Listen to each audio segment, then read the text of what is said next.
Good afternoon. Welcome to the HL7 Da Vinci Community Roundtable. Today's session, Ready to Go, 2025 HL7 Da Vinci Project Implementation Guide Progress. My name is Alex Goss, and it is my pleasure to moderate today's Community Roundtable and to remind all of us that we engage in these forums under HL7's antitrust policies to ensure appropriate collaboration and information sharing. Today's session we'll present, as we do once a year, to help you learn about Da Vinci's use cases and the use case progress across the Da Vinci Implementation Guides. Da Vinci's projects technical directors will deliver an overview of all the use cases spanning clinical data exchange, coverage, transparency, and burden reduction, quality and risk use cases, as well as foundational assets. This includes an overview of each use case, highlighting implementation guide functional enhancements and resources, as well as the status and maturity of the guides. We hope this will help inform your 2025 FHIR implementation journey, staffing, and allocations. Our presenters, more specifically, include Dr. Viet Nguyen, Da Vinci's Technical Director and Chief Implementation Officer of HL7 and Clinical Informaticist at Stratomatrix. Jan Heras, Deputy Technical Director of the HL7 Da Vinci Project and Principal Informaticist at Optimum eHealth. Lloyd McKenzie, Deputy Technical Director of the HL7 Project, is also the Chief Standards Officer for Dogwood Health Consulting. We'll strive to take questions at the end of the presentation, and I encourage you to use the question function in the Zoom platform throughout today's event to submit your questions. So let's go ahead and dive in. We'll post the recording of today's webinar and slides on Da Vinci's video presentation page on Confluence. Da Vinci's communication lead, Leslie Amorose, will be posting links in the chat box to assist in locating that page and other resources you may find of interest. Please be sure to use the question feature to submit your inquiries, as we've limited the chat features for us to push key details to you and to enable you to download the chat box so you can save those links. We've also muted lines to aid our recording quality. Finally, we sincerely appreciate your feedback on our surveys that we'll solicit at the conclusion of the webinar or at any point in which you leave the webinar. Our next community roundtable follows with our usual cycle of the fourth Wednesdays of each month. We plan to focus on Da Vinci's Trebuchet project at our February 26, 2025 webinar. This overview will share its significant efforts to foster pilots and capture lessons learned. As far as upcoming events, we'd like to share with you some industry events as well as HL7 events. On the industry side, WEDI Spotlight will hold a virtual event tomorrow on CMS 0057 implementation updates and access APIs. WEDI will also be holding a winter forum next month, February 12th through the 13th. That will be held in Nashville. VIVE 2025 will be the 16th through the 19th of February, also in Nashville. And HIMSS 25 is just around the corner, March 3rd to the 6th in Las Vegas. HL7 events include the upcoming January Working Group meeting. It's a virtual-only meeting, January 27th through the 30th. It is next week. And we want to tout for you HL7's Da Vinci Project training and educational event. It'll be a virtual-only event, April 22nd to the 24th. And we'll learn more about that from Viet today as he gives us an overview. But in the meantime, please sign up to receive information and to register for that news regarding the upcoming event. I think it's important to set some level setting regarding the Da Vinci Project, our formation, before we turn it over to our technical directors to give us not only an overview of a Da Vinci event, but then they'll launch into the use case overview and status. So to offer some context, I wanted to make sure that we level set on Da Vinci's creation from 2018 was really driven by industry leaders recognizing that standards are an underpinning to our collective ability to be successful. They recognize the need to leverage standards and software functionality they support to achieve efficiencies in our nation's journey to value-based care. The goal translates into thoughtfully identifying, selecting, and developing FHIR-based standards to automate high-volume manual activities. Beyond the base standards as a programmatic priority, the Da Vinci community also has a commitment to pursue pilot projects and implementation efforts to bring the software specifications to life. The Da Vinci Project has really shaped a next phase of interoperability in the United States with a value-based care objective. So what's different? The blend of standards, real-world implementations, regulatory drivers, and a critical need to use resources, whether it's human, technical, or financial, more effectively in the healthcare delivery and across the supportive functions. We in the Da Vinci Project are converging policy, technology, and industry to shape standards that can make a difference in care delivery of our fellow citizens. Each year, the Da Vinci Project engages our membership through various feedback loops, including a member survey, to inform our strategic plans and related budgeting for the coming year. The membership's engagement and commentary is an essential critical component and activity to inform Da Vinci's evolution. The results are summarized in our 2025 program priority slide, which some of you may have seen me present at December's Community Roundtable, and I'll briefly cover to level set us all. Da Vinci's core functions or focus areas include use case and IG maturity, implementation progress, and member and community support. In 2025, we are very focused on implementer progress and advancing implementation guide updates that address clarity opportunities identified by our community. We'll be promoting understanding of the implementation guides, the value they bring, and how to use the IGs in developing software capabilities to improve data exchange in support of patient care outcomes and to reduce burden. This includes our commitment to piloting efforts and producing collateral to aid implementers, such as the trebuchet videos and other collateral they're producing based on piloting experiences.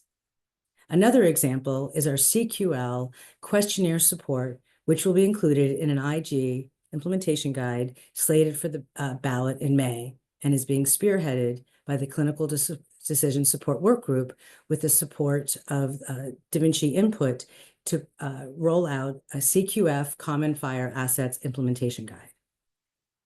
In coordination with industry and federal partners, it's key that we continue to have that in parallel tracks to the work that we're doing in building the guides, meaning to create real-world efficiency, readiness, and to use the IGs while also looking to the next phase of policy and industry impact to continue to improve healthcare system efficiency.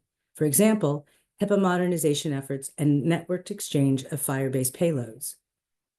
The work reflected on the left side feeds the priorities on the right side, in that we see a need to advance our storytelling of adoption progress and success matrix for early adopters, submit questions and requests for support requests and for interpretation from implementers, and ensure we're effectively working with thought leaders across the industry to ensure their experiences and needs are met by the implementation guides and foster implementation success. These priorities reflect a new chapter for Da Vinci. Another way to look at these priorities is the project roadmap. This project roadmap represents visually the words that I've just described on the prior slide. At this point, Viet is likely to take over the sharing and to talk to us about the upcoming Da Vinci event. Viet? Thank you, Alex. Can you hear me okay? I can hear you great. I'm going to go Great. off video. Take it away. So we wanted to highlight a particular event on our calendar, which is our spring event. We have in the midst of planning an event slated for April 22nd through the 24th, focused around the CMS interoperability and prior authorization final rule 0057 and the goal of this meeting is to further advance the community in implementing the FHIR specifications that we have developed through our community and with HL7 that are identified in this rule. So we invite you all to come to participate. We encourage individuals from executives to managers, the business folks, as well as the technical folks who are going to be writing code and building architecture to support these FHIR APIs. The format will be 2 days of virtual content with a business track, as well as 2 technical tracks focused on the payer-to-payer exchange, as well as the burden reduction workflow. We recognize at this point in the FHIR journey and the Da Vinci journey, we need to go deeper into the technical content. So working with HL7's Education Advisory Committee, they have identified, with our support, a number of pre-conference educational content that will be made available in the next month or so. That includes core FHIR content, as well as diving into the implementation guides related to burden reduction and the PDEX and payer-to-payer data exchange, as well as other guides you'll hear today that support this rule. So we encourage you to sign up at the SurveyMonkey as we release additional information around the agenda, the speakers, and additional registration information. So with that, I wanted to jump in. Many of you have been following Da Vinci for a long time, are familiar with this slide. We like to try to organize the work we do around our use cases as much as possible to help you all understand them. And so we created about 4 categories, as you see here, and also created some dials to help understand the maturity of the guides, the level of implementation, and where we are in the updates to them. So they're categorized here, and we'll be talking about each of them. One we wanted to note, and Alex had mentioned around this common CQL artifacts. It was work that was initiated by the Da Vinci community to identify these assets to help with the questionnaire and the clinical quality language we use to gather information using FHIR. Not surprisingly, working with the broader community, they identified an opportunity to expand the value of this work to broader CQL artifacts that are used in quality measures and clinical decision support. So you'll hear a little bit about that coming up. So there are a couple of background topics we wanted to cover because they're important for you all as a community and work that we identified in Da Vinci. One is around the transition strategy for the US core implementation guides. If you're not familiar, US core is an implementation guide that is the FHIR representation of the essentially policy requirements for the US core data for interoperability put out by ASTP and ONC. That process identifies these core classes and data elements. Once they're identified in draft and then approved, they are created as updates to the US core so that we can exchange this information in a standard way. And with the interoperability process and the standards process, there's always a little bit of a lag. And so US CDI gets released. We update in our HL7 community, led by the Argonaut project, these US core specifications. And then at some point, as we see here in the ASTP HTI rule 1 and 2, the timelines for implementing these US core versions is then set up for the community. The challenge then becomes the transition of existing systems that might have been set up with a particular version of US core, and the desire for us to advance the data that we can exchange using the updates to US core. So at this point, we have US core 3.1.1 in HTI 1 final rule, as well as the US core 6.1.0 that has a compliance date in January 2026. And the recent HTI 2 proposed rule identified US core 7 with a proposed timeline requirement for January 2028. So we want to be able to help the community to advance as quickly as they can to benefit from these guides, but recognizing that as a community, the compliance dates will really drive a lot of the adoption. So with that, last year, our deputy technical directors with our use case leads identified an approach for us to do this transition. Part of that process had the use case leads and the IG authors in the community analyze our Da Vinci Implementation Guides, the versions of US Core, and propose an approach so that we can support the community, whether an organization is on 3.1.1 or on a newer version of US Core. And what came out of that analysis and supported by the HL7 community was the approach of doing a single implementation guide approach. What that meant was that we would identify each within each implementation guide where we were using particular versions of a US Core guide and creating a profile against it to then create a single IG that supported each of those new US Core profiles. What that allows an implementer to do is to be able to read one IG, see where they are in terms of their current US Core support, where they want to be both as an organization, as well as how they want to comply with those either final rules or proposed rules, which we anticipate would be final rules at some point. This allowed us to not have to manage multiple implementation guides for the same topic IGs, such as the coverage requirements discovery or one of the other Da Vinci IGs.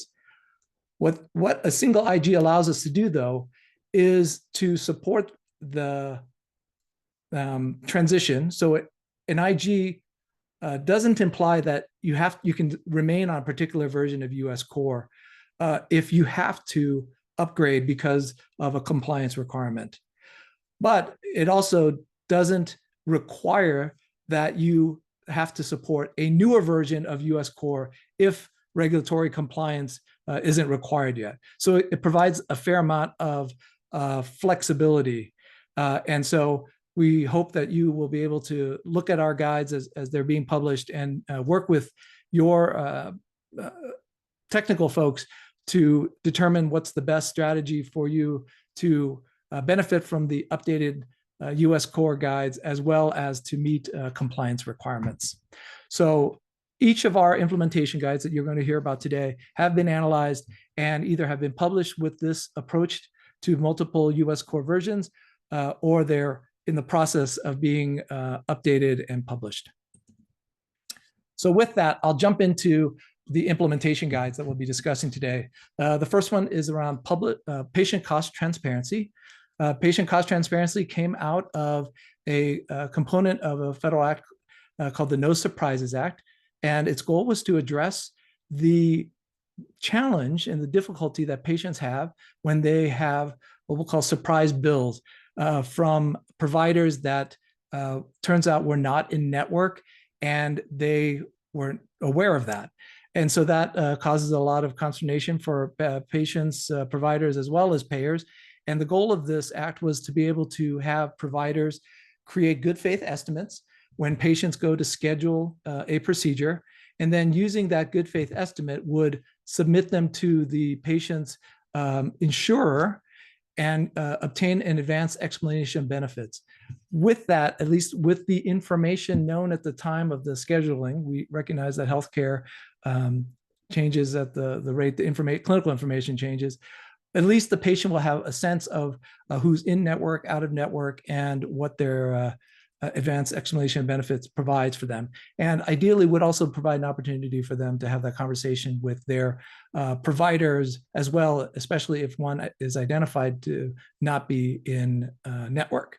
So we are currently in the midst of reconciliation of our STU2 ballot from last year. And with that, we look to be supporting a number of workflows. So one of the challenges with this approach is that there, as far as we can tell, not an industry kind of standard workflow for identifying all the participating providers and gathering all of the good faith estimates and submitting them. So this implementation guide addresses the need for coordinating those providers in order to put together a good faith estimate so that when it's submitted to the payer has all the available information at the time so they can process it based on the patient's coverage and other benefits information.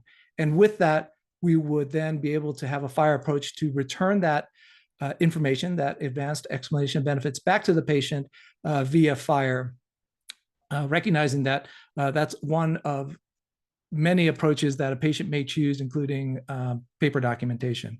So this is an important activity because we need to address the requirements in the Act, and we're trying to work with the community as best as possible to create a comprehensive approach to addressing this challenge.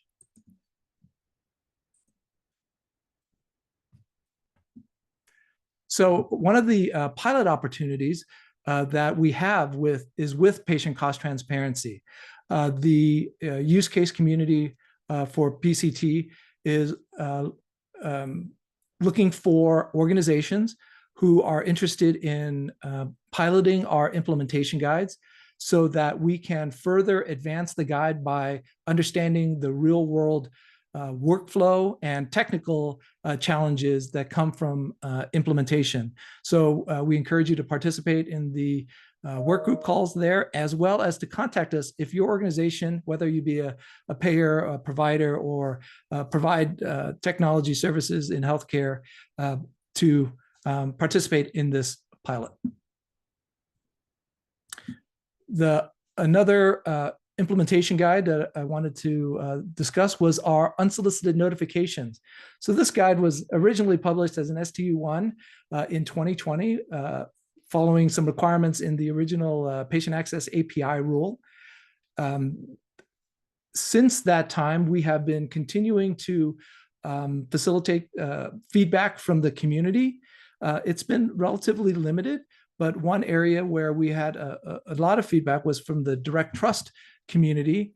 And with that feedback, we are now anticipating an update to this implementation guide that addresses fairly minor updates from the last publication, but significantly addressing two areas. One is to support the direct trust use of our guide and mappings from the version 2 messaging for notifications for admission, discharge, and transfers, as well as the alignment with our updated HREX implementation guide, as well as I mentioned before, updates to the US core. So we look to share these updates and have you all participate in these updates this coming year. So with that, I'd like to turn it over to Jan Heras, who will go over some additional implementation guides. Thank you, Viet. I'll start with the member attribution. So the member attribution IG is the foundational asset that can be used across Da Vinci use cases. It provides ability for trading partners to establish and maintain a patient list. So for example, if a provider needs to report quality measures for their patients based on the value-based contracts, it's important to have a agreed upon and accurate patient list between providers and payers. So STU2 was published last year. It added member add, member remove, and the confirm attribution list operations to provide payer and providers the capability to reconcile a patient list. It also created a Da Vinci data export operation to support bulk data export. So the actual bulk data export operation is not directly used in this IG. The STU 2.1 update supports multiple US core versions using the approach that Viet just talked about earlier. So this updated version was approved for publication by the Financial Management Work Group and is in the process of getting to the final approval process by HL7. Next, please. There are two example scenarios described in the member attribution IG. And this first scenario on the slide is supported by HL1. It describes the workflow that payer creates initial attribution list and makes available to provider. Provider then reconciles. If changes are needed, they will notify the payer.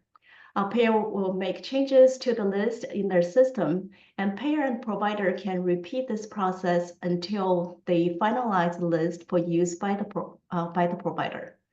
Next. HL2 added the capability to support the second scenario. So in this one, a provider has the option of creating the list in the payer system. Payer reconciles the list and notify the provider with the changes, and provider has the capability of calling the member add and the member remove operations to request changes to the list. Once the payer and provider finalizes the list, provider can call the confirm attribution list operation. Then payer will then mark the list as a final and make it available to provider. So discussions on the member attribution IG are now held monthly as a joint public call with PDEX, so that's on Friday. Details of the calls are available on the HL7 calendar. Next, please.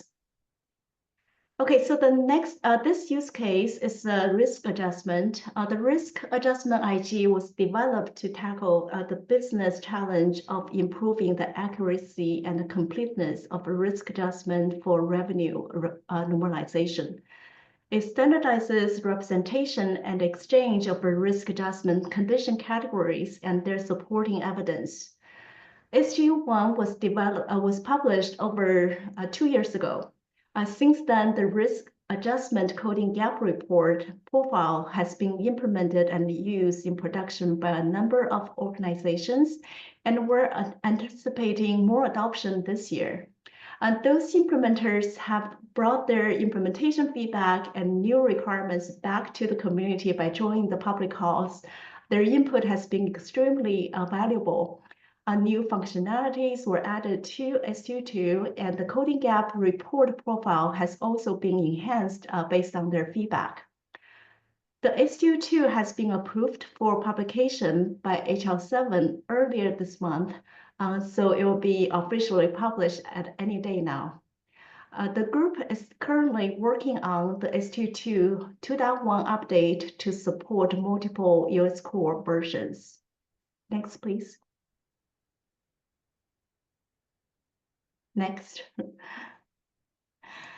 In this workflow, payer generates risk adjustment coding gap reports and sends to the provider. A provider can also query for the reports.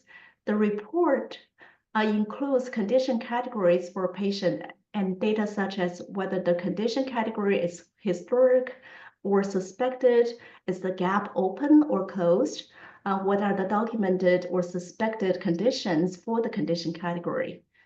HL2 added a new risk adjustment data exchange measure report profile. So for example, if a provider has new data to close an open gap that's on the coding gap report, they can use the submit data operation and this data exchange measure report to send a CCDA as evidence to payer to close the gap. Next. And this slide shows the remark capability that is added to HL2.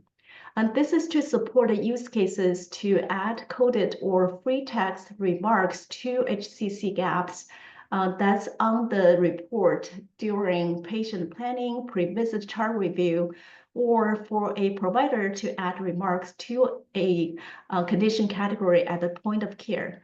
So for instance, providers could note to a gap that they just made a lab order and are needing to wait for the lab results to come back to close the gap. So the system could then use the soft closure feature to not keep prompting this gap to the provider for a preset period of time to help reduce burden. Or the provider could also note that they have assessed the gap when they see the patient, but the gap is no longer present. So this IG has harmonized and standardized a list of coded remarks to cover various remark scenarios identified by the implementers. So those are based on the codes or nodes that they have been using in their production system. So they have brought those back, and they were harmonized and defined as a value set being included in the IG.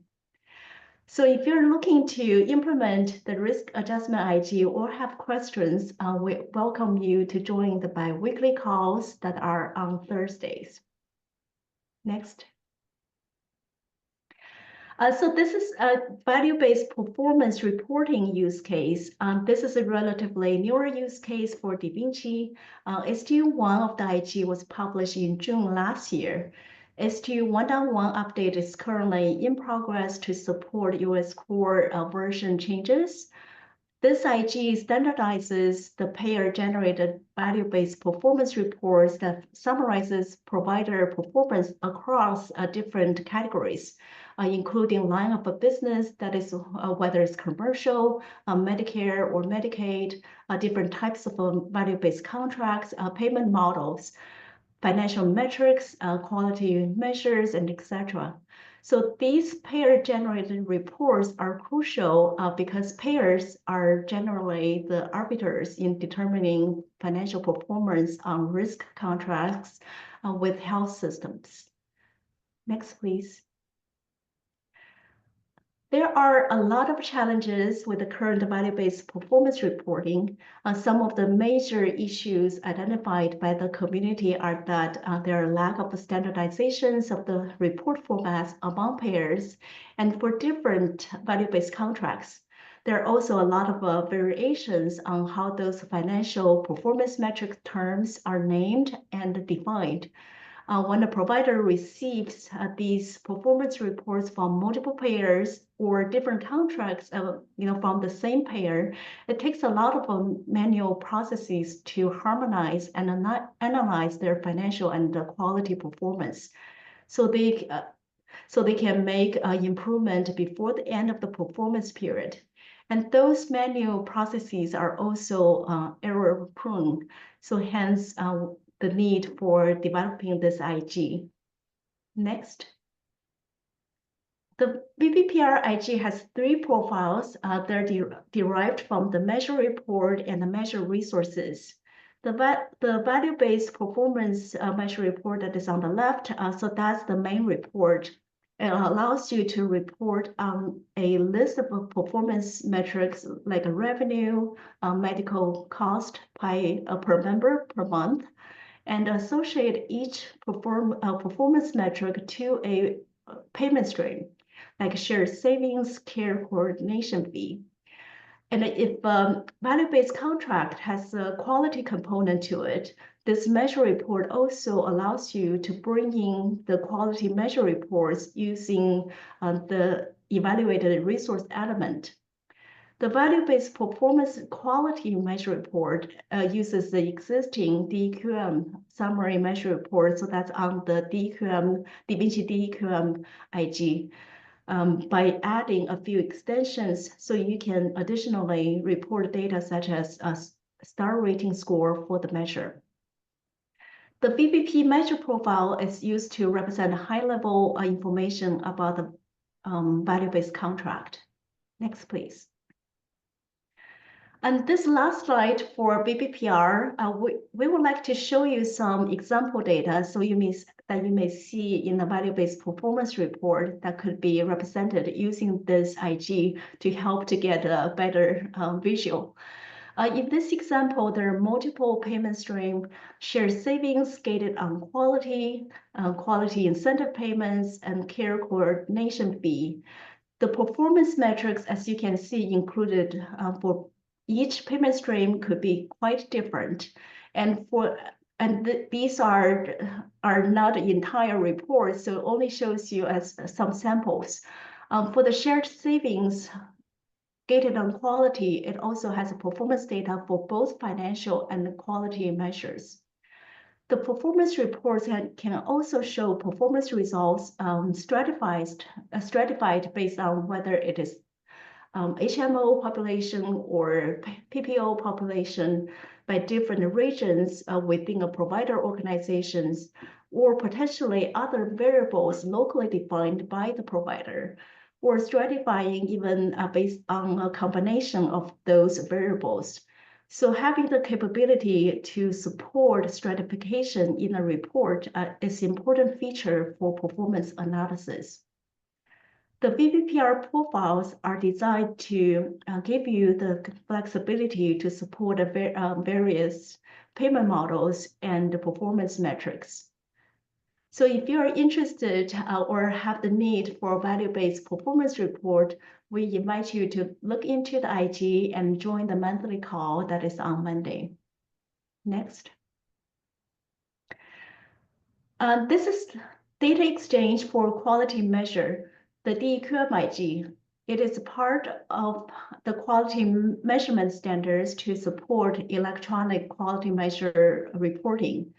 DQM defines a number of measure report profiles to support creating measure reports for an individual, for a subject list, which has been used by public health, or creating an aggregated summary report. It also has a data exchange measure report profile to exchange data of interest for a quality measure. This IG also describes the use of a submit data, collect data, and the data requirements operations when exchange data of interest for a measure, and the evaluate measure to calculate a measure. DQM also defines a care gaps operation. You can use this operation to run care gaps reports for a patient or a group of patients using, for example, you can use a patient list that are created by using the member attribution IG against one or more measures. DQM is currently in the process of a ballot reconciliations for the STU5 ballot and applying changes. Da Vinci handed the active development and the maintenance of this IG back to the community. So the DQM related discussions are being held at the HL7 Clinical Quality Information Workgroup calls. Those are their calls on Fridays, that's the main call, and also Wednesdays, those are the working calls. So all of those calls could be used for discussing DQM topics. If you're looking to test the DQM-IG in an upcoming connectathon, it is covered under the clinical reasoning track. Next. This diagram is simply to show you where the DQM-IG fits in the quality measurement standards landscape. So as you can see, DQM is on the lower right corner. It is the standard for measure reporting. DQM uses a QI core as the data model. The next one. Okay, so this one is the last use case I'm going to cover before passing it to Lloyd. This is a postable remittance, remit. This is a new IG. It just went to the ballot in this January ballot cycle that ended a couple of days ago. The ballot currently has a passing status, and the group has already begun the ballot reconciliation process, resolving ballot comments. This IG has a pretty focused use case. It creates FHIR APIs to retrieve a duplicate copy of a previously issued rebid. Next. The basic workflow for postable remittance is that provider submits a claim to a payer or clearinghouse. Then the payer clearinghouse then returns adjudication determination to the provider. There are times when a duplicate copy of the remit is needed. In today's workflows, a provider, they will have to use portals or make phone calls to request a duplicate. Next. And for missing remits, this usually triggers a manual intervention in revenue cycle workflow. Because for a variety of reasons, a single remit may need to go to multiple destination systems, but an H35 can only be delivered to one destination system, and a paper remit usually only has one payee address. So the postable remit use case can complement H35 EDI by bringing automation to the workflow.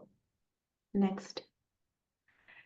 And the main benefits of having this postable remittance IG is to help automate the process for requesting duplicate copy of a previously issued remit in real time. That would remove most of the need for human intervention. Next. This IG has defined 3 operations for searching for missing remittance. The first, so the scenario where provider has a long outstanding claims submission without payment or remit, and those are referred to as silent claims. And for silent claim scenario, there are 2 APIs defined in the IG, a search for postable remittance by claim and a search for postable remittance by patient. A number of in and out parameters are defined in the IG. And lonely payment is when provider has received the notification of a payment, but there's no remit accompanying the payment. The search for possible remittance by payment operations can be used in this scenario. This IG also defines another operation for downloading remittance. As I mentioned earlier, the ballot reconciliation process just started. So if you are interested, please consider joining the biweekly calls and review the IG, providing your feedback. So that's all the use cases that I need to cover. Thank you. I'm going to now pass it over to Lloyd. Thanks, Yan. So I'm going to jump to an IG that's actually a foundation for everything that Da Vinci does, which is health record exchange. It's a little bit of a different implementation guide in that no implementer is expected to declare conformance to HREX directly.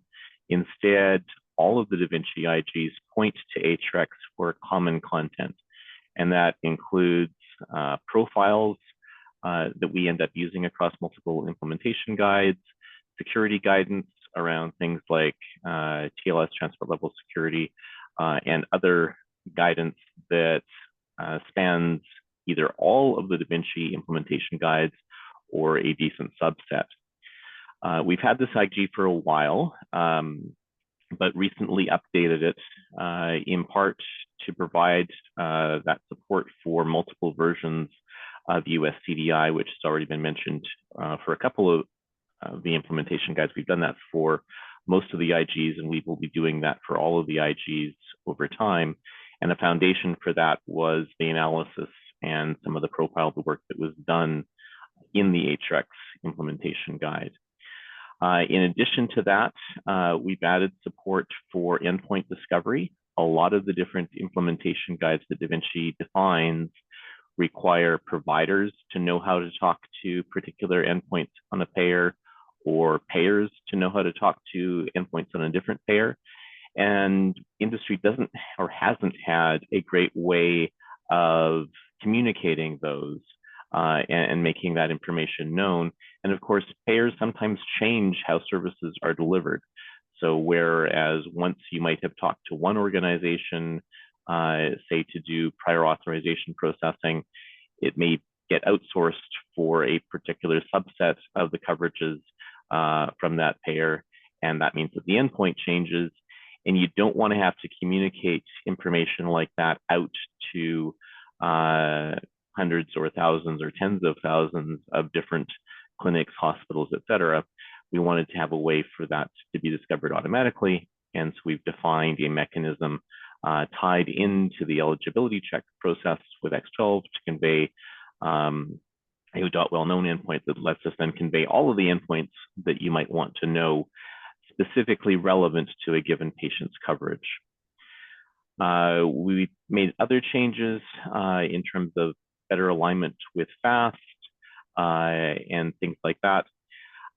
We are looking at revamping our approach to HREX a little bit now that we've got many of our IGs out, looking for more opportunities for sharing and perhaps some additional shared profiles. And of course, as the various parent or derived Da Vinci implementation guides continue to evolve, HREX will also continue to evolve to reflect whatever shared requirements we identify as we're going through.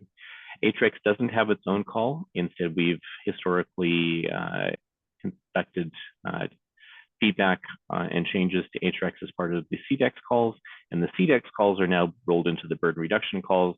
So if you're interested in HREX, come hang out at some of the burden reduction calls. We're doing that every second week. We're talking about HREX and CDEX, so you can come join us there, even though HREX is not actually burden reduction specific, it spans everything. Next slide. So that then takes us into burden reduction. Burden reduction is a set of 3 primary implementation guides plus an additional guide that does some stuff for burden reduction and does some stuff that is outside of the burden reduction space. So we've got coverage requirements discovery, documentation, templates and rules, prior authorization support, and clinical data exchange, all of which have their acronyms because HL7 just loves acronyms. And all of these are mechanisms for information from a clinical system to be shared to a payer system, primarily around easing the process of prior authorization. Next slide. One of the main things that's happened recently in the burden reduction space is CMS provided an enforcement discretion. They did have a special enforcement discretion for Da Vinci members where we did some experimentation, and they have since granted that out to industry at large, which says you no longer have to use X12278 for prior authorization if you are using a FHIR-based API approach. And that has opened up some of the capabilities of CRD and DTR to provide prior authorization decisions as part of those calls, and as well has changed things a little bit for prior authorization support as well, in that it used to be that if the payer wanted to receive FHIR, they would have to transform from the X12 back into FHIR, whereas with the authorization discretion, it's now possible to just pass FHIR directly. There is still an expectation for payers to be able to consume 278s, but they now have the ability to just take FHIR and not have a transform in between. So we're going to go into each of these IGs in a little bit more detail. First up, coverage requirements discovery is intended to basically provide decision support to clinicians as they are in the process of entering information into their own system. So as they are ordering labs or drugs or DI or making referrals, as they are booking appointments or admitting a patient, they're capturing information in their system about what it is that they're ordering or what they're admitting the patient for. And as they are doing that, CRD in the background sends off a request to the payer that says, hey, here's what's going on for this particular patient. Do you have anything that you can share? And one of the most important things that we're looking for payers to share is information about coverage. So is this service covered? Is prior authorization necessary? Is there additional information that you need in terms of documentation for submission with prior authorization or with the eventual claim? or to just document that the usage is appropriate or that needs to be passed on to the delivering provider that they will need for claim submission or whatever, and provide that. And now with the enforcement discretion, could also say, and by the way, not only is authorization required, but we've checked this particular order and checked information in the EHR and made the decision that yes, it's authorized and here's your authorization number. So all of that is possible, but there's other things that CRE can do as well in terms of if you know that a particular patient had an x-ray done of their arm 2 days ago and you see an order for an x-ray of an arm, you can say, hey, with a different organization, you can say, hey, are you aware that we already have an x-ray of that arm and you really want to do another one because it's available over here, and hopefully reduce duplication of services, possible checking of contraindications and other kinds of things as well. In terms of what we've done with CRD, updated to support US Core 6.1 and 7.0, so the new US CDI releases, and a bunch of changes, not necessarily to functionality, but just to ease implementation, clarifications, improvements, and that sort of thing. And of course, we'll be continuing to work on that as we have people working at implementing, looking to meet the requirements of the 0057 final rule, which now set expectations for API-based prior authorization support. Next slide. So this is a little bit more detail about all of those things. We're leveraging CDS hooks, which is a generic decision support mechanism. And we have the ability to pass what's currently happening. So what order is happening, what encounter is happening, et cetera. And then also to allow the provider, the payer to go in and access the EHR. So if you care, has this particular lab work been done, or does the patient have this diagnosis, or have they had this procedure before, as relevant questions in determining coverage or determining prior authorization, we have the mechanism to do that. And then in some cases, you won't find all of the information that you need, and you can say, well, I know that it's covered, but I don't know if prior authorization is necessary or not, or maybe I don't even know if it's covered. I need more information. And then we can indicate that there's a need to gather more information, which is what takes us into the DTR process. Next slide. And DTR is the process by which a provider or backend staff or both can provide information to a payer, and more specifically, where a payer can tightly control what information they're asking for. Historically, we've had the ability to say, I want certain LOINC codes, and often been given PDF documents or large volumes of data that require a human to wade through to see if they can find the answer to a question. With DTR, we're using the FHIR questionnaire resource, and that allows us to ask very specific questions of providers and ask exactly what's necessary.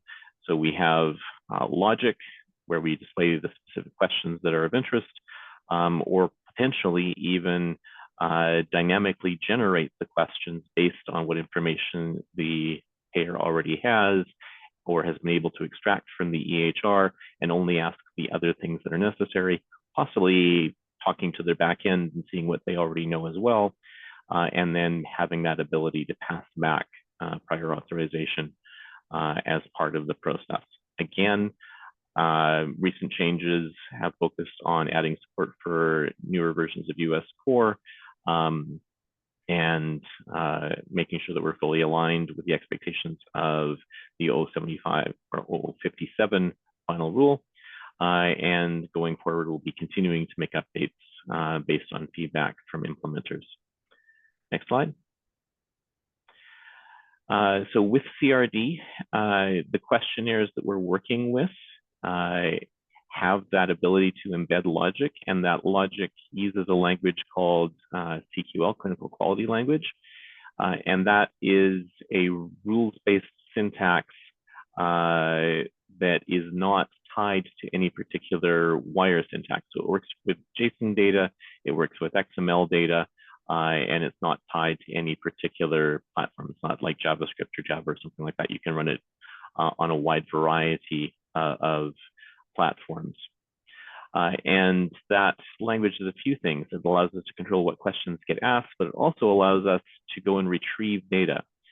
So in some cases, we may be able to pre-populate answers to some of the questions in the questionnaire, and then all of the provider has to do is look at it and say, yes, that's correct. That is the answer that I want to submit as the official answer to this question from the payer. Or they can override, or if some cases they can't pre-populate, then they'll fill it in, or maybe they'll just attest and say, yes, all of that information is correct. And so DTR gives us the ability to deliver the questionnaires, but also the supporting information, the value sets of the different codes that the user is choosing from, and libraries that contain all of that CQL that's being run. And so our objective is to minimize the number of questions that are being asked, minimize the amount of data entry that the provider is needing to do, and increase the quality and confidence that the payer has in the data that's being shared. Next slide. Prior authorization support is what happens if we don't get a decision out of those previous two steps, and we need to do a formal prior authorization submission. We could always do that using X12, but there hasn't been significant or broad uptake of the X12, and there was considerable interest from the community in a FHIR-based solution to doing prior authorization, both on the provider side and on the payer side. And so PASS was invented as a mechanism to allow us to transport a prior authorization request and manage it in terms of updates and providing a response. It is fully aligned with the X12278. All the data elements are mapped, and there is an ability to take the FHIR data structure, turn it into an X12 data structure, and turn it back into a FHIR data structure if that is necessary as part of the transport. It used to be mandatory from regulation. We now have an exception that says it's no longer mandatory, but there may still be circumstances where people find that useful. And of course, even if we didn't have the regulation, we do want tight alignment with X12 because of the fact that prior authorization is also tightly coupled with the claims process. And so we want to be using the same terminologies in terms of what does the authorization look like and what the eventual claim would look like, because those two things need to sync up so that when we say, yes, this is authorized, and we subsequently submit a claim, that it actually gets processed the way that we want it to. Changes for PASS were much the same as for the previous two implementation guides, again, aligning with those additional versions of US Core, making sure that everything is neat and tidy for the regulation, and taking into account lots of feedback from the implementer community in terms of clearness of the documentation and fixing various things and making that process smoother. And we will be continuing to do that. So in terms of what does the prior authorization support call look like, we assemble all of the data that's necessary for the prior authorization. So what are we submitting a claim for, how much, all of that kind of stuff, possibly also supporting information, including questionnaire response bundles produced by DTR. And then that flows to an intermediary who can translate that information into X12. And part of that X12 request is an attachment that is the original FHIR bundle. So that's part of the package that the payer can look at and then transform that back possibly into FHIR if the payer wants that. Next slide. And with the change in regulation, we no longer expect that there will be a need to translate from 278 back to FHIR if all of payer wants is FHIR, they don't have to have translation in the middle at all anymore. So instead, we'll just pass that process through. PASS does cover both a real-time process where you submit the claim and within a short period of time, 30 seconds-ish, you get back a response that says authorized or not authorized or whatever your answer might be. But we also have the ability to have deferred processing because maybe a human being needs to look at an image or something like that. And so we can pass back that something is pended. And then we have a subscription-based mechanism for monitoring the prior authorization and seeing if things have changed and possibly submitting updates and then eventually getting a decision. There is a portion of PASS that is tied into CDEX where a payer can say, hey, I need some more information that wasn't provided. And CDEX, which I'm going to talk about in just a second, gives us a mechanism to provide that additional information to the payer. Next slide. In terms of burden reduction overall, the intention is to provide benefits to both sides by eliminating a lot of the manual work that has been happening. So where we can have prior authorizations created automatically as part of a regular clinical process, obviously that makes life easier for both. And where we do need to submit a formal prior authorization, the ability to upfront say, and by the way, here's the information that I'm going to need from you, and have that already there and waiting and ready as part of the original submission, as opposed to a bunch of back and forth, also significantly reduces the amount of manual effort.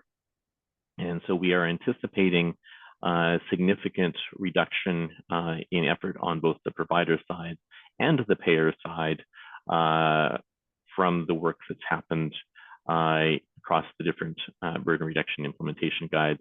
A lot less duplicate entry, a lot less back and forth. Certainly, we hope to very much minimize the number of circumstances where a patient has to come back because there's information that a payer needs that wasn't collected at the time that the initial service was ordered. Next slide.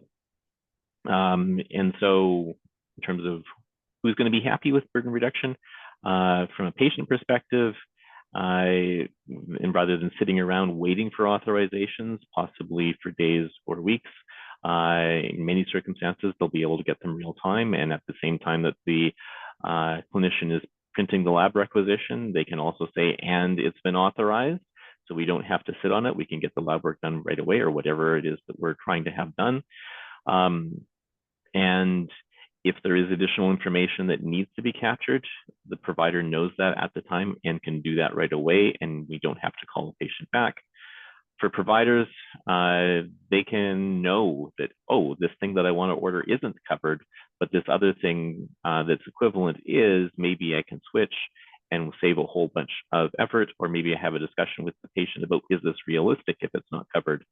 Maybe do we want to try a different, perhaps less optimal therapeutic approach, but something that can actually happen for the patient if they can't afford the treatment without coverage. Also, really reducing the number of circumstances where they're spending lots of administrative time on prior authorization or where they're getting denied because the relevant information isn't there. For payers, they will be getting information in encoded form much more frequently. They'll be getting the information that they need to have upfront much more frequently, and therefore there will be lots less back and forth on their side, less need for human staff to be wading through PDFs looking for things, and just have the information that they need to make decisions upfront. And also the opportunity to engage with providers and say, hey, yes, this thing is covered, but this other thing is cheaper and has been shown by research to be just as effective. Do you want to switch? And being able to engage with providers as they're delivering care in a way that benefits both patients and the bottom line. Next slide. Coming out of burden reduction was a new implementation guide effort called CQL questionnaire support, and that stemmed from the DTR implementation guide. As mentioned, the questionnaires in DTR make use of the CQL language, and there wasn't a heck of a lot of experience in the payer community or even much of the implementation community around CQL, and we were doing some fairly sophisticated questionnaires in some portions of the payer space. And there were questions about, well, how do we do this? And we undertook a discovery effort to see whether there was something useful that Da Vinci could or should be doing in this space. And the answer came back yes. And so we launched this initiative in second half of 2024 and have been jumping through the various HL7 hoops to start to put together a publication that we're targeting balloting a specification in May and publishing it in the second half of next year. Next slide. We talked a lot about what did we want this to do and came to the conclusion that we didn't want to set rules that say you shall write your CQL that looks like this, because that would be much the same as saying you must write Java code that looks like this. There are all sorts of optimization and trade-offs in writing code that we didn't want to impose on all payers. But we thought there was work that we could reasonably do that would be helpful in terms of making life easier for payers in using CQL. Next slide. So the challenges that we're trying to address is the data that we're getting out of EHRs can be different. Not all EHRs are going to represent data exactly the same way. We do have multiple versions of US core floating around, and there's a lot of complex logic that's required to deal with those possible variations. If I'm looking to see if, as an example, a patient has diabetes, I could be looking for a condition. I could be looking for a condition with a wide variety of SNOMED codes or possibly ICD-10 codes. I could be looking for lab results that show A1C values in a particular range, or possibly other lab results, or maybe the fact that the patient is on insulin.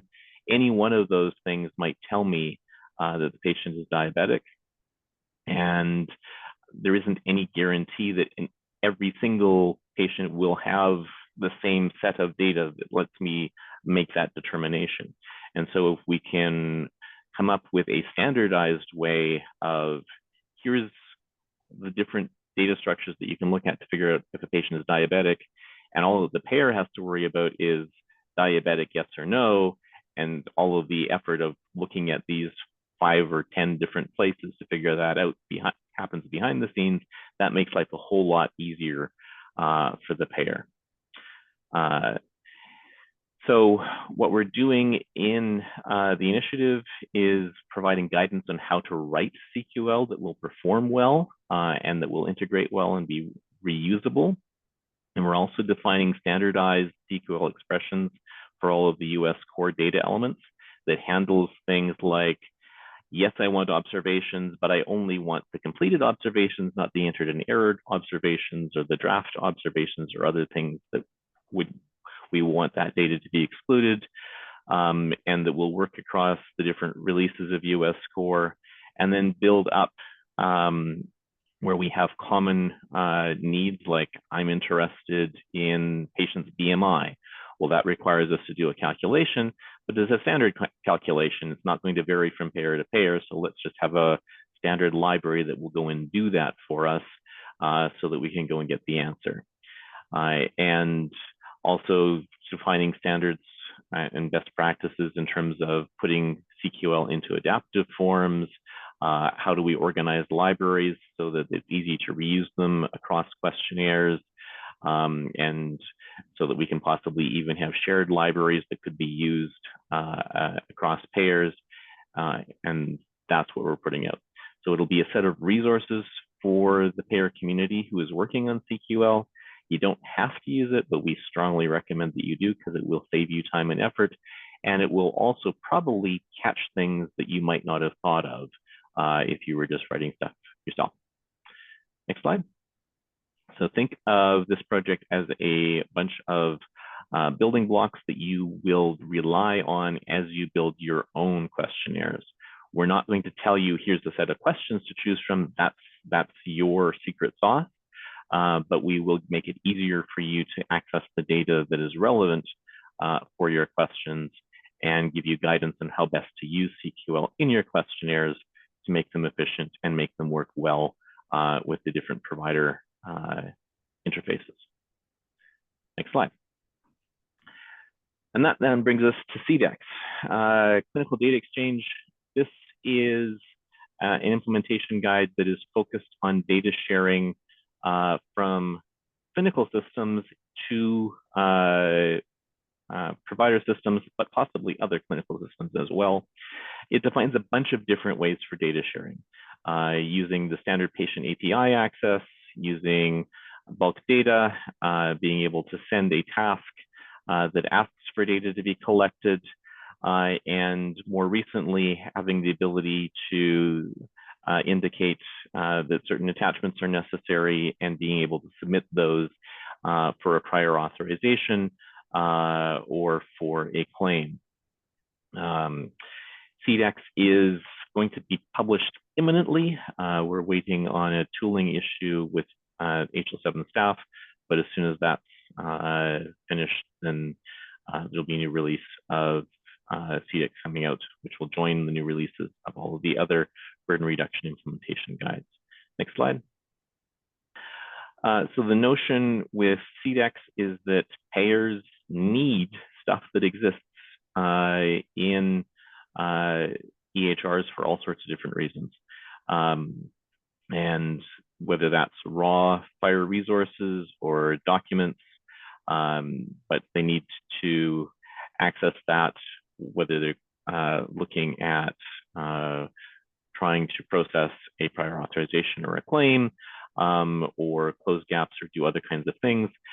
We have specific exchange mechanisms in many places where you don't necessarily need to use CDEX, but CDEX is a fallback for all of those exchanges that aren't covered by other Da Vinci implementation guides. Next slide. One of the things that we need to be able to do when we're trying to access data is deal with a situation where we're looking for something, but it is not available or it's not easily discoverable over the API.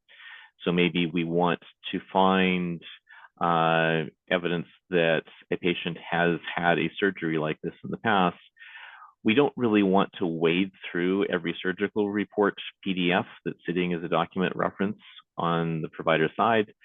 And in theory, the provider should know which document is going to contain the relevant information. So we can send a task that says, hey, I would like to see this data, and then a human being can go find that relevant piece of information. Or possibly it's not even available in the EHR at all. It's sitting in a paper file folder and somebody needs to scan it or whatever. Or possibly that particular organization isn't super comfortable with payers directly querying their data. They haven't got to the point where they have that level of trust, and so they want a human in the loop to say, yes, that data is allowed to flow. Any one of those reasons, we can fall back to that task-based human potentially in the loop rather than direct query. CDEX supports both of those things. Next slide. So we use CDEX for a wide variety of circumstances. And it's not only limited to access by payers. This is anybody who needs access from another clinical system can use CDEX to request information. Our focus, obviously, in Da Vinci is enabling payer access, but the guide was designed to support access by a wide range of folks. Next slide. PDEX reverses things. PDEX is about the ability to access data that a payer holds by providers, because the reality is that payers often have things that are useful to know when making decisions. PDEX is recently completed ballot, and they're just finishing reconciliation, and they hope to publish sometime this quarter. They're also going to be doing some updates to better align with FAST, in addition to the US core alignment, and adding some more capabilities around providers accessing and payer-to-payer bulk data that wasn't previously in PDEX. Next slide. With PDEX, we've got several different guides that are all allowing the sharing of provider data with both patients and with providers. We have Da Vinci Formulary, which is about exposing plan-based information, what kinds of coverage does the patient have. We have PDEX, which lets you expose all of the patient's clinical data and a subset of the prior authorization data. And then we also have the Karen guides, which Da Vinci isn't responsible for, but sort of operate in parallel, which are mechanisms where a patient or provider can see information about claims and processing information. Next slide. In terms of provider access, patients have a variety of information that can live in a payer system. You might be aware that a patient has a particular condition, or has had a past surgery, or has had certain lab results, and we have the ability to make that available to providers, and the patient can authorize that data flow, and that's based also on the ability, on the relationship that exists between the provider and the patient. So you don't necessarily share all patients' data with everybody. There has to be a known relationship between the patient and that provider in order for a provider to be able to access patient information from a payer. Next slide. So this is a fairly busy slide, but it talks about, again, that fact that we've got multiple different exchange mechanisms in play. So we have a wide range of clinical data, as well as some financial data that is exposed over PDEX, and that can be passed around through the patient API, through the provider API, or between payers using payer-to-payer bulk exchange. And we also have information that's coming in from Karen that can be passed around via those same data structures. So PDEX is defining data structures for sharing clinical data through using profiles that are defined by US core, but we're also allowing data that's defined by Karen profiles to be shared over PDEX as well. Next slide.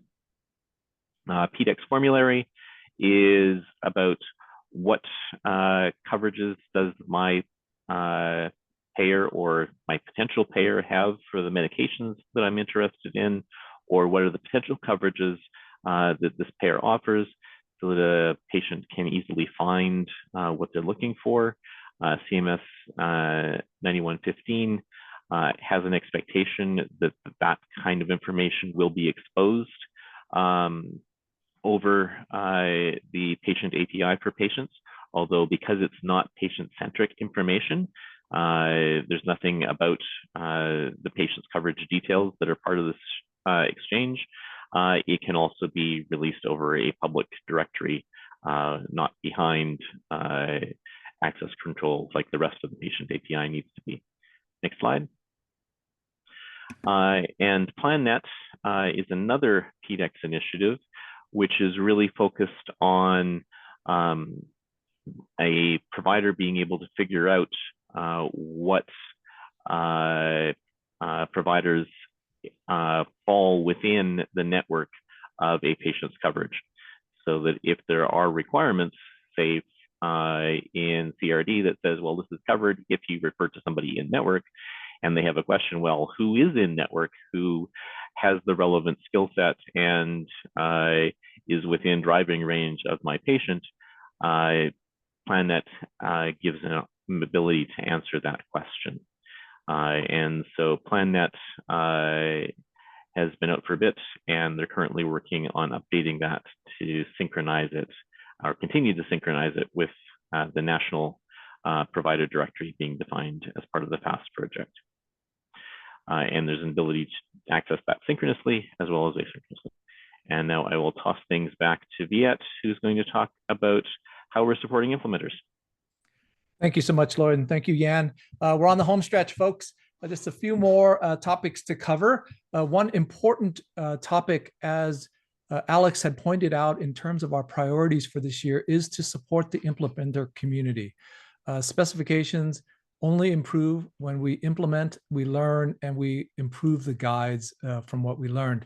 So one of the initiatives that was begun last year, and we continue to grow and deepen our support for, is the Trebuchet FHIR pilots.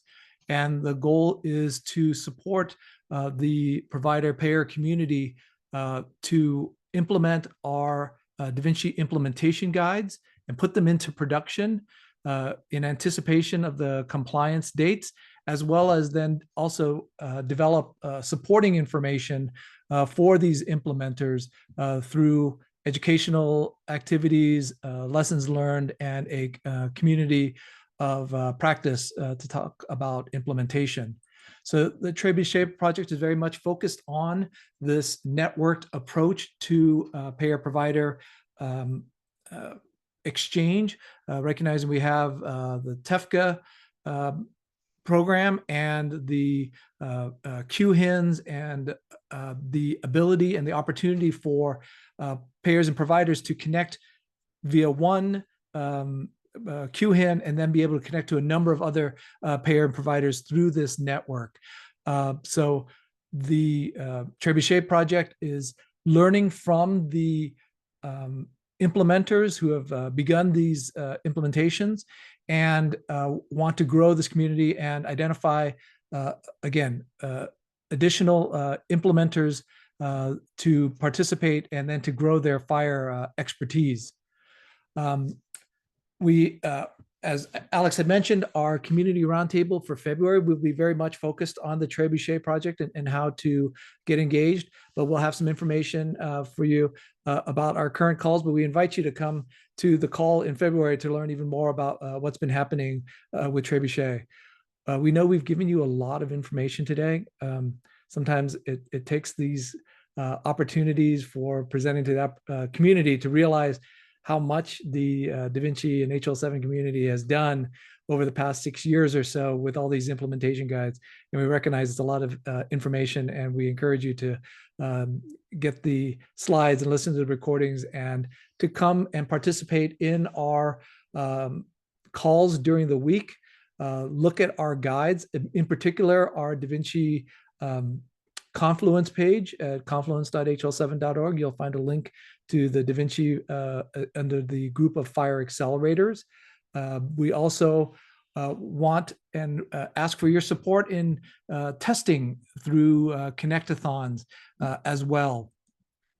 We have a lot of activities during any given week with Da Vinci. Here's just a list of our calls. You can find our calls in the HL7 Conference Call Center at the hl7.org under events, but we also list them on our Da Vinci Confluence site. We know that you might have quite a few questions regarding what you learned here, especially if you're new to our community. So we encourage you to join chat.fhir.org, or what we call our Zulip stream. Zulip's the platform. That is where we have our implementer community asking questions to each other and having questions also answered by our use case leads like Jan and Lloyd and others. And when necessary, we bring these questions back to our use case calls when we need to address them with the broader community and see what things we have to do to update our guides.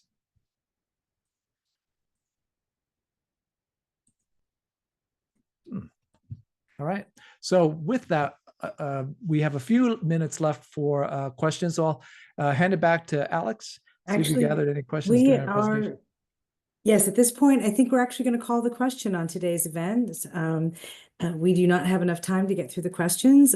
So with just a few minutes left, I'm going to extend my heartfelt thank you to those for attending today and absorbing all this amazing information from our terrific presenters. Thank you, Viet, Yen, and Lloyd, for all your leadership in our technical sphere and the beautiful progress that you've been able to recap for everyone today. We look forward to seeing folks at the February 26th Community Roundtable, learn more about Trebuchet, and we look forward to seeing you ask your questions on the Zulip chats that are available for you to leverage, as well as the use case calls. Take care, and thank you you, for everyone. completing our survey.